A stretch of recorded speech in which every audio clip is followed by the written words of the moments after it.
Baik, bismillahirrahmanirrahim. Assalamualaikum warahmatullahi wabarakatuh. Alhamdulillahirrabbilalamin. Hari ini teman-teman kita akan membahas mengenai penjelasan dari soal tugas ya. Yang tempo lalu kita masih membahas mengenai parameter arus lalu lintas ya. Tempo lalu kita adalah membahas tentang parameter makro ya, yang meliputi dari kecepatan, kepadatan, dan arus. Baik, untuk soal yang ketiga ya, jadi ini kita bermain angka. Kemarin kalau tempo lalu kita membahas tentang bagaimana hubungan dari ketiga grafik Greensill ini ya.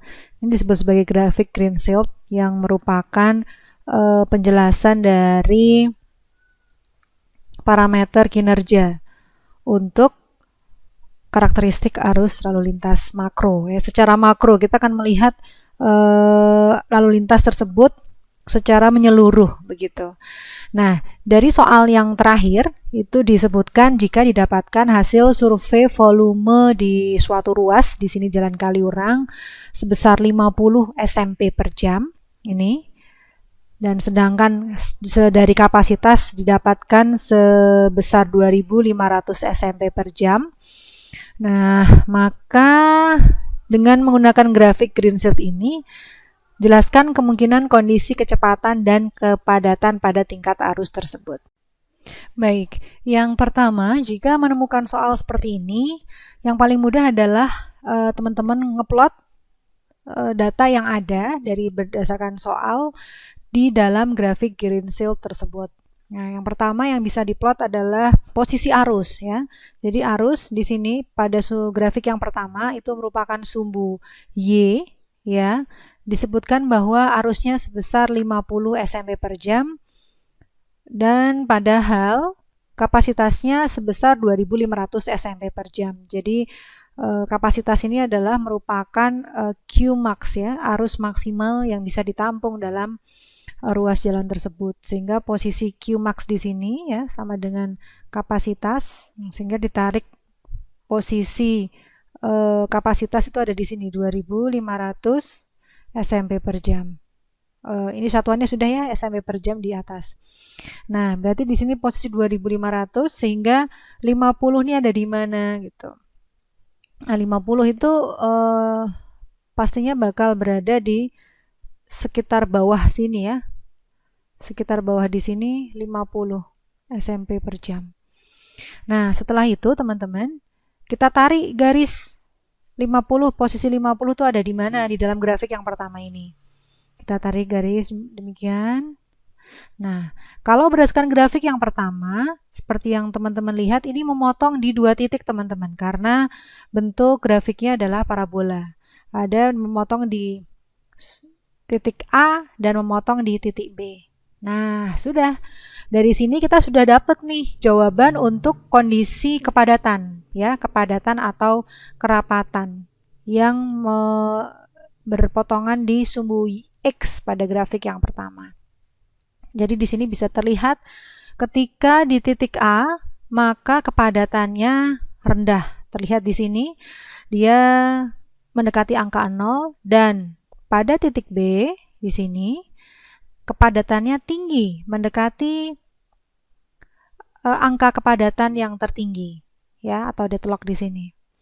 Nah, sehingga bisa diketahui bahwa kondisi kepadatannya terjadi pada dua kondisi. Yang pertama, kepadatannya rendah di titik A dan kepadatannya tinggi di titik B. Itu untuk pertanyaan yang pertama tentang kepadatan. Nah, lalu pertanyaan yang kedua mengenai kecepatan. Nah, kita lihat di sini, kita cari lagi grafik yang mendekati dari atau yang ingin kita ketahui berdasarkan dari soal. Dan di situ diketahui bahwa angka arus dan kerapatan atau kepadatan. Nah, sedangkan kita harus cari juga nih grafik yang menjelaskan antara arus dan kecepatan, karena ditanyakan di sini tentang berapa kecepatannya. Maka bisa digunakan grafik yang ketiga di sini, yang di sini teman-teman. Ya, kita tahu dari soal bahwa di sini adalah sama juga halnya, kita plot saja 2500. Lalu posisi 50 ada di bawah di sini Nah, maka kita perlu tarik garis ke memotong grafik tersebut yang berbentuk parabola. Ini ada di sini. Kita potong grafiknya. Nah, ini juga sama halnya. Memotong di 2 titik. Oke. Nah, mana yang titik A dan mana yang titik B? Nah, itu dia. Kalau di sini kan kita punya 2 grafik nih. Grafik pertama yang tadi arus dan kepadatan. Nah, grafik yang kedua kecepatan dan arus. Nah, untuk mengetahui di mana posisi titik A dan titik B, kalau yang pertama tadi sudah jelas diketahui ya, titik A itu adalah kepadatan yang rendah. Yang titik B kepadatan yang tinggi. Nah, kalau di grafik yang kedua, kita nggak tahu nih, misalnya kita nggak tahu ya, mana yang kecepatannya posisi A atau posisi B yang mana nih. Nah, itu kalau grafik yang ketiga. Nah, sebenarnya akan lebih mudah lagi teman-teman kalau dari grafik yang pertama ini kita tarik garis lurus berpotongan ke bawah. Nah, demikian. Sehingga didapatlah di sini posisi A berpotongan di sana. Nah, ini juga sama halnya. Berpotongan ke bawah, ketemulah dengan titik B di sini. Nah, sehingga dari grafik yang kedua, kita tarik juga garis lurus ke kanan. Nah, sehingga diketahui bahwa di sini terjadi titik A dan di sini terjadi titik B. Demikian teman-teman. Sehingga dari sini jawabannya adalah kecepatannya bisa ada di 2 kondisi, yaitu titik A dan titik B. Di mana di titik A itu adalah arusnya sama ya, arusnya 50 SMP per jam. Di titik A kepadatan rendah, kecepatan tinggi. Oke. Dan sebaliknya di titik B kondisinya adalah kepadatan tinggi dan kecepatannya rendah. Nah, ini jawabannya teman-teman. Nah, lalu kalau membayangkan di kondisi real, kok bisa ya ada satu angka arus tapi kok kondisinya bisa berbeda nih, iya kan? Kalau yang di titik A kan berarti dia kondisinya nggak macet nih, padatnya rendah, berarti kan volumenya rendah, kecepatannya tinggi, kamu bisa ngebut, pasti kamu nggak macet di titik A. Nah, titik B kepadatannya tinggi, berarti padat gitu ya, dan kecepatannya rendah. Pas banget, ini kamu nggak bisa buat ngebut, berarti kondisinya sedang macet. Ya kan? Kok bisa ya bisa terjadi 2 kondisi sedemikian? Nah, mungkin akan saya terangkan juga bagaimana posisi kendaraan di A dan di B ketika surveyor ini ya yang melaporkan bahwa volumenya sebesar 50 SMP per jam. Jadi kondisi yang pertama di titik A, teman-teman, ini bisa saya gambarkan demikian. Ini ruas jalan ya. Nah, ini adalah surveyor. Saya kasih S saja, S, surveyor. Ya. Si surveyor ini ditugaskan untuk menghitung volume arus yang melintas di ruas jalan ini. Ruas jalan X taruh ya. Nah, perlu teman-teman ketahui bahwa metode survei untuk penghitungan volume adalah menghitung jumlah kendaraan yang melintas tepat di depan surveyor. Jadi hanya yang melintas di depan surveyor saja. Nah, sehingga teman-teman pada kondisi A itu surveyor ada di sini. Kendaraan yang melintas ada di sana. Begini. Ini saya menggambar mobil ya kalau demikian. Nah, begini teman-teman. Ketika surveyor ini bertugas pada waktu tersebut, ya, dia bisa melaporkan bahwa yang dihitung kendaraan yang melintas tepat di depannya adalah sebesar 50 SMP per jam.